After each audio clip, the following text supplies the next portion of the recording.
सेठ जे Sonawala high school में अहमदाबाद में आप सभी विद्यार्थी भाई बहनों का हार्दिक स्वागत करता हूं। विद्यार्थी मित्रों, आज हम कक्षा 12वीं विषय हिंदी के तहत गद्य दूसरा नमक का दारोगा के बारे में अध्ययन करेंगे, जिनके लेखक है प्रेमचंद। नमक के दारोगा कहानी को पढ़ने से पहले हम प्रेमचंद के बारे में थोड़ा परिचय प्राप्त कर लेते हैं। प्रेमचंद जी का जन्म सन 1880 में हुआ था और उनकी मृत्यु सन 1937 में हुई थी। प्रेमचंद जी का जन्म वाराणसी के निकट लम्ही गांव में हुआ था। वो जीवन में संघर्ष से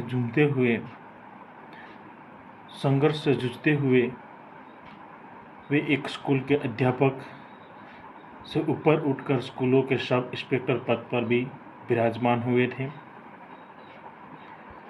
वे कुछ समय काशी विद्यापीठ में अध्यापक के रूप में भी सेवा की।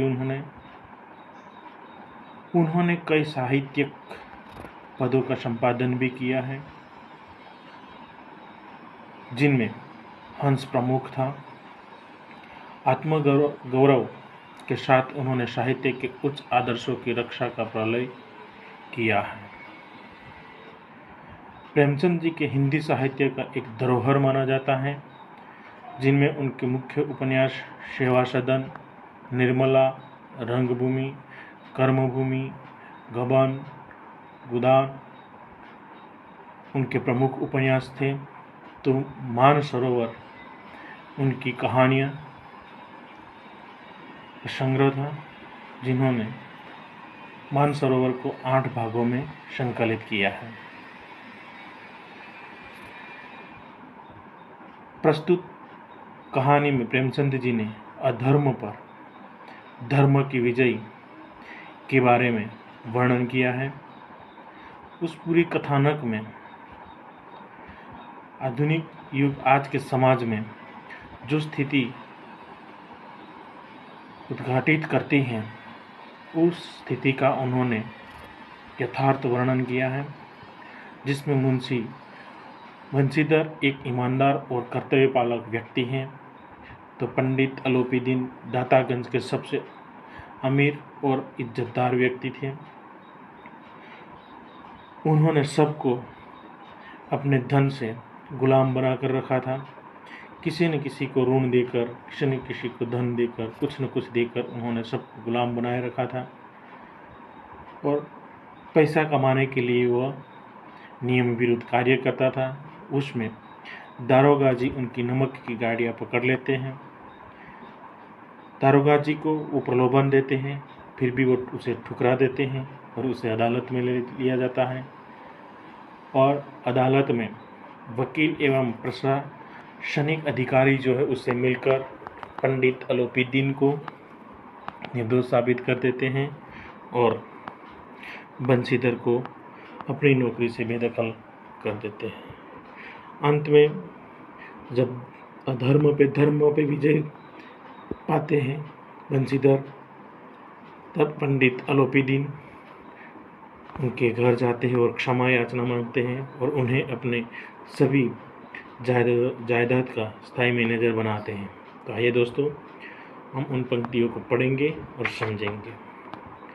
जब नमक का नया विभाग बना और ईश्वर प्रदत्त वस्तु के व्यवहार करने का निषेध हो गया, तो लोग चोरी छिपे इसका व्यापार करने लगे। अनेक प्रकार के छल प्रपंचों का सूत्रपात हुआ। कोई घूस से काम निकालता था, कोई चालाकी से काम निकालता था। अधिकारियों के पोबारा थे। पटवारीगिरी का सर्वसम्मानित पद छोड़ लोग इस विभाग की बरकंदाजी करते थे। इसकी दारोगा पद के लिए तो वकीलों का भी जी ललचाता था।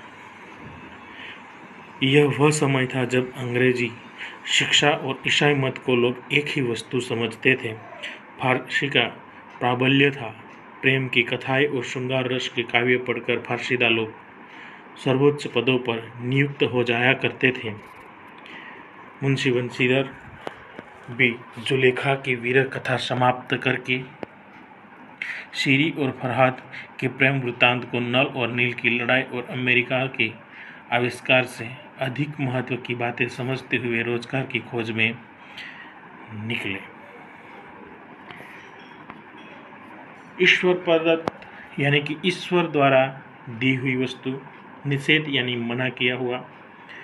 तो यहाँ पे लेखक कहते हैं प्रेमचंद जी कि जब नमक विभाग का एक नया विभाग बना और जब ईश्वर द्वारा दी गई चीज़ों पे वस्तु के व्यवहार करने का निषेध हो गया, यानी कि उनको व्यापार में लाने के लिए मना कर दिया गया, तब लोग उसे चोरी छिपे से उसका व्यवहार करने लगे और अनेक प्रकार के चल प्रपंचों से, कोई चोरी से काम निकालता था, तो कोई छल कपट से काम निकाल लेता था, तो कोई शुरुआत में ही ये सभी काम करने में जुड़ गए।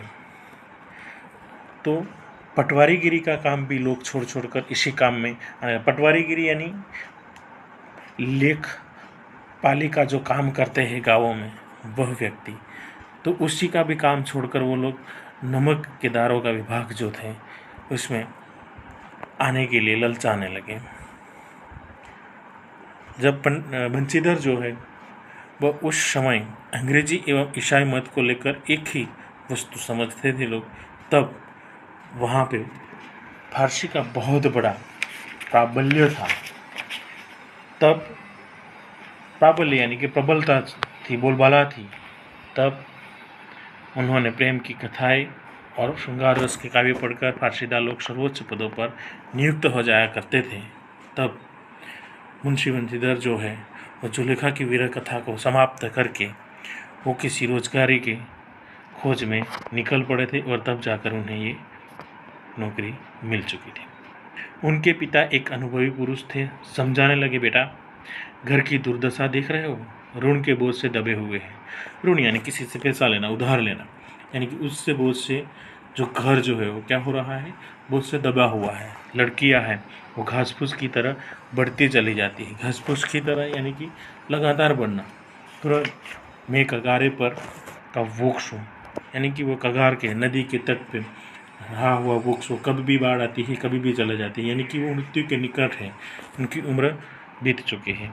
ऐसा हो न मालूम कब गिर पड़ो, यानी कि मैं कब गिर जाऊँ। अब तुम ही घर के मालिक और मुख्तार हो, यानी कि तुम ही घर के मालिक भी हो और घर के मुख्य व्यक्ति भी हो। नौकरी में ओहदे की ओर ध्यान मत देना, यानी कि नौकरी में तुम्हारे पास जो पद है उसकी ओर ध्यान मत देना।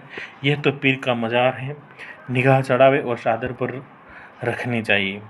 निगाह जो है वो चढ़ावे और चादर पर रखनी चाहिए, कि ऊपरी आय पे उनको ध्यान देने के बारे में कहते हैं। ऐसा काम ढूंढना जहाँ कुछ ऊपरी आय हो। मासिक वेतन तो पूर्णमासी का चांद है जो एक दिन दिखाई देता है और घटते घटते लुप्त हो जाता है। ऊपरी आय बहता हुआ स्रोत है जिससे सदैव प्यास बुझती है। वेतन मनुष्य देता है, इसी से उसमें वृद्धि नहीं होती। ऊपरी आमदनी ईश्वर देता है, इसी से उसकी बरकत होती है। तुम स्वयं विद्वान हो, तुम्हें क्या समझाओ। तो वो कहते हैं कि मासिक वेतन जो है वो मासिक वेतन पूर्णिमा की चांदनी की तरह होता है, यानी कि जब पूनम होती है तो उसी दिन चांद पूरा दिखाई देता है और जैसे जैसे दिन कटते हैं उसके बाद वो धीरे धीरे धीरे धीरे घटता चला जाता है और एक दिन वो लुप्त हो जाता है। तो उसी तरह जो मासिक वेतन है उस पर ज़्यादा ध्यान मत देना और आपको ऊपरी आय पे ध्यान देना होगा, जिससे हमारी बरकत बढ़ेगी। और ये आपको समझना होगा, क्योंकि आप तो स्वयं विद्वान हो, आपको मैं क्या समझाऊं। तो विद्यार्थी मित्रों, जो मैंने गद्यांश को पढ़ते हुए आपको बहुत से शब्दों के अर्थ बताए, यहाँ पे मैंने कुछ लिखे हैं, इसको भी देख लीजिए। प्राबल्य यानी कि बोलबाला, प्रबलत, जुलेखा एक प्रसिद्ध प्रेम कथा की नायिका, बरक अंदाजी यानी कि चौकीदारी, जी हुजूरी वृत्तांत, विवरण यानी हाल, ओहदे किसी विभाग में कर्मचारी का पद, बरकत यानी बुद्धि होना, बढ़ती होना, और इसमें मुहावरे का भी प्रयोग किया है उन्होंने, पो 12 होना, सब तरह से लाभ ही लाभ होना। और कगार पर का वृक्ष होना, यानी मृत्यु के निकट होना। अब आइए दोस्तों, हम आगे की कथांश के बारे में पढ़ते हैं। इस विषय में विवेक की बड़ी आवश्यकता है, यानी कि इस तरीके से व्यवहार करने के लिए आपको बड़ा विवेक होना चाहिए। मनुष्य को देखो तो उसकी आवश्यकता को देखो और अवसर को देखो, यानी कि मनुष्य को देखो, उनकी कितनी ज़रूरियात है, ज़रूरियात को देखो, फिर उसके बाद उस पर जो भी आप मार करने चाहते हो, यानी कि जो रिश्वत लेना चाहते हो, उसके हिसाब से उसके पास से काम करना होगा। उसके उपरांत जो उचित समझो करो। गरज वाले आदमी के साथ कठोरता करने में लाभ ही लाभ है, यानी कि किसी व्यक्ति को किसी चीज़ की ज़रूरत होती है और ऐसे व्यक्ति के साथ कड़काई से काम लिया जाए तो लाभ ज़्यादा होता है। लेकिन बेगरज को दाव पर पाना ज़रा कठिन भी है, यानी कि बेगरज जिसको ज़रूरत नहीं है और ऐसे व्यक्ति के साथ तुम अगर ज़्यादा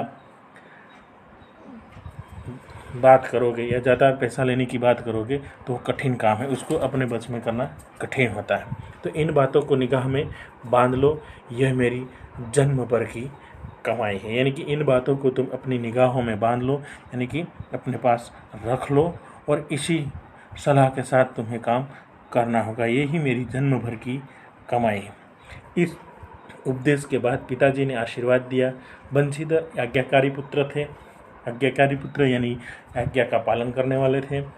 ये बातें ध्यान से सुनी और तब घर से चल खड़े हुए। इस विस्तृत संसार में उनके लिए धैर्य अपना मित्र, बुद्धि अपनी पथदर्शक और आत्मावलंबन ही अपना सहायक था। लेकिन अच्छे सुकून से चले थे। जाते ही जाते नमक विभाग के दारोगा पद पर प्रतिष्ठित हो गए। वेतन अच्छा और ऊपरी आय का तो कोई ठिकाना ही न था। वृद्ध बंशीधर को मुंशी जी को सुख संवाद मिला तो फूले न समाये। महाजन कुछ नरम पड़े, कलवार की आशा लता लहलाए, पड़ोसियों के हृदय में शोल उठने लगी। तो दोस्तों, यानी कि पिता ने उन्हें उपदेश दिया कि कैसे व्यक्तियों के साथ कैसा व्यवहार करना है, किस हिसाब से तुम्हें चलना है। ये सभी बातें समझाते हुए उन्हें भेजा कि गरज वाले व्यक्ति के साथ थोड़ा कठोरता से काम करो, बेगरज वाले व्यक्ति के साथ थोड़ी नम्रता से काम लिया जाए। और यही ये सभी बातें जो है ये मेरी जन्म भर की कमाई है, उसे आप अपनी निगाह में बांध कर चलें। इन पिताजी से आशीर्वाद लेकर वो एक आज्ञाकारी पुत्र की तरह वहाँ से निकले, मगर उन संसार में धैर्य यानी कि धीरज से काम लेना, धीरज को वो अपना मित्र समझते थे। बुद्धि अपनी पथदर्शक थी, अपनी बुद्धि से काम लेना, यानी कि राह दिखाने का काम करने वाली अपनी बुद्धि पे उनको अटूट विश्वास था। और आत्मावलंबन यानी कि आत्मविश्वास जो है, अपने आत्मा पे निर्भर रहने वाले ऐसे व्यक्ति थे वो। तो वो अच्छे सुकून से वो निकले। तो जैसे ही घर से निकले और वहाँ पहुँचे तो जाते ही जाते उन्हें एक अच्छा पद भी नमक के विभाग में मिल गया, यानी कि दारोगा का पद मिल गया, यानी कि इंस्पेक्टर का पद जो है वो उन्हें मिल गया। और इस पद के कारण उन्हें जो वेतन था वो भी अच्छा मिल रहा था। तो ऊपरी आय का तो कोई ठिकाना ही नहीं था। यह समाचार जब उनके पिताजी को मिले तो वो फूले न समाये, यानी कि बहुत खुश हुए। और वहाँ के महाजन व्यक्ति जो थे वो भी कुछ नरम हो गए।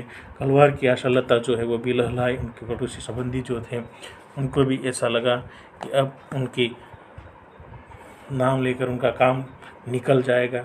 और बहुत से पड़ोसी जो थे उसके हृदय में छुल भी उठने लगी, यानी कि उनके हृदयों में कांटे भी चुभने लगे कि ऐसे व्यक्ति को इतना बड़ा पद कैसे मिल गया।